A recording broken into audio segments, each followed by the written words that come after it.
Hi everyone, I'm Sarah West. I'm the head coach of the under-17s at Canberra United Academy. I'm on the executive committee of Football Coaches Australia, which is Australia's Association of Football Coaches.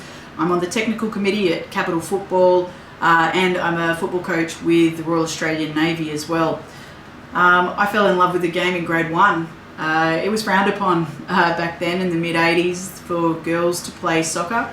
But I didn't care. I'd get out there on the school oval with the boys at lunchtime. There were no teams. Everyone was in it for themselves. We were all just chasing the ball, trying to score goals, trying to steal the ball off each other, and it was just fun. And I've loved the game ever since.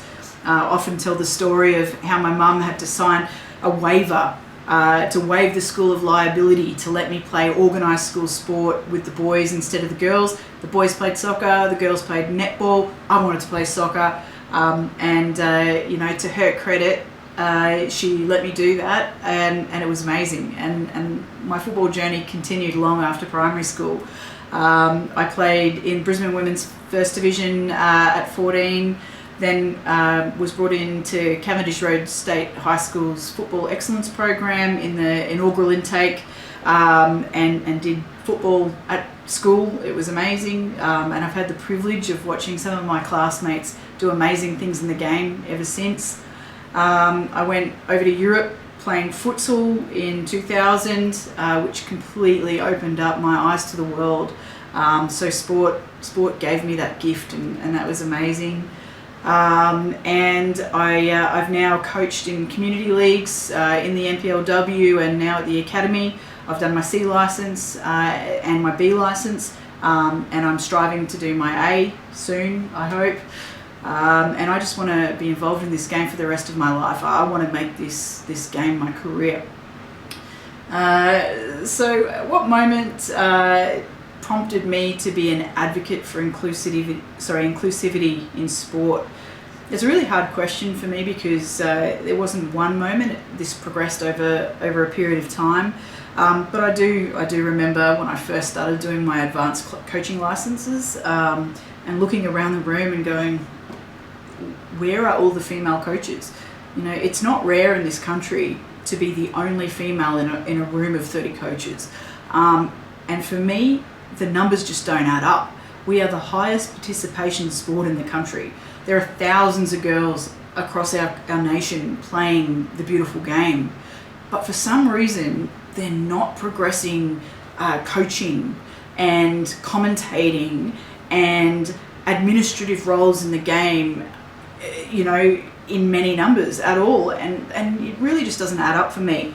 It tells me there's something wrong with the system. It tells me that there's something about the system is telling girls that they're not suited to leadership roles within our sport, and that's just wrong. So I decided that I wanted to be part of the solution, and I've tried to use my voice ever since to promote female voices, female successes, and I'm a huge believer that we need to lift each other up because, nothing is gained from seeing each other as competition or seeing each other as a threat, and there's so much to be gained from lifting each other up. Why do I think inclusivity is important in sport? Well, in Australian society, sport is part of our cultural identity. Sport gives us our role models, whether that's right or wrong, it does. And so if there's no diversity in sport, and all of our role models are of the same type of people, then that incorrectly sends the message that only those people are suitable for sport, for leadership positions within sport, for decision-making positions within sport, and that's just plain wrong.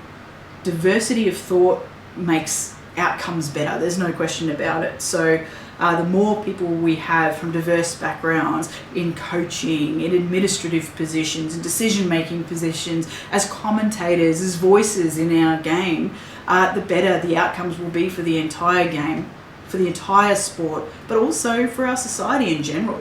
Because everybody needs to see that women, people from diverse cultural backgrounds, people from LGBTI backgrounds, they all are suited to leadership positions.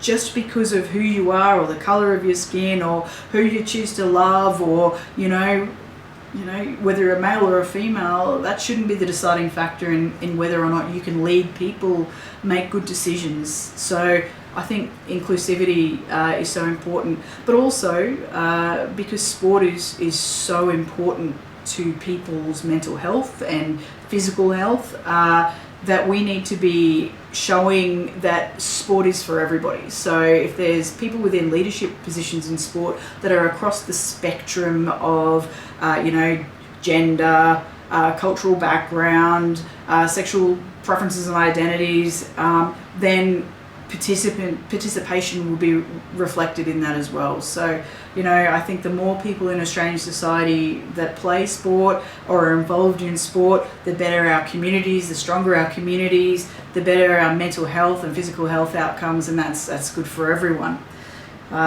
So my advice to others who may be feeling marginalised, well, I guess all I can speak from is my own experience, is that seek out people who have blazed the trails before you. There may not be many, depending on what your background is, but I'm sure that there will be at least one or two. And I'd say first, have the courage to reach out to them, because just about everybody I've met who's been a trailblazer has been more than happy to share their experiences for the benefit of those, who are following their path. Also, follow the example that they've had, the courage to keep going even when things have been hard, to be themselves. One of the biggest mistakes I've seen people make, like specifically women in male-dominated industries, is feeling that they have to bring a sense of maleness in order to succeed in their job. But the reality is that diversity and that difference is what makes everything better, everything stronger. So bring what it is that you bring the qualities and the gifts that you bring. Don't feel like you have to mimic others, because it's that authenticity that will lead to your ultimate success. And I guess the last thing would be build community around you. So build a community of people who are like you, people who are advocates for equality and inclusiveness. Because the journey can be hard, and I think sometimes you just need shoulder to cry on, or people to ask advice, and that's certainly helped me on my journey so far. So just don't quit. Hey, good luck. The more people from more diverse backgrounds that we can have out there in the sporting domain, the better off we're all going to be. So right behind you all the way.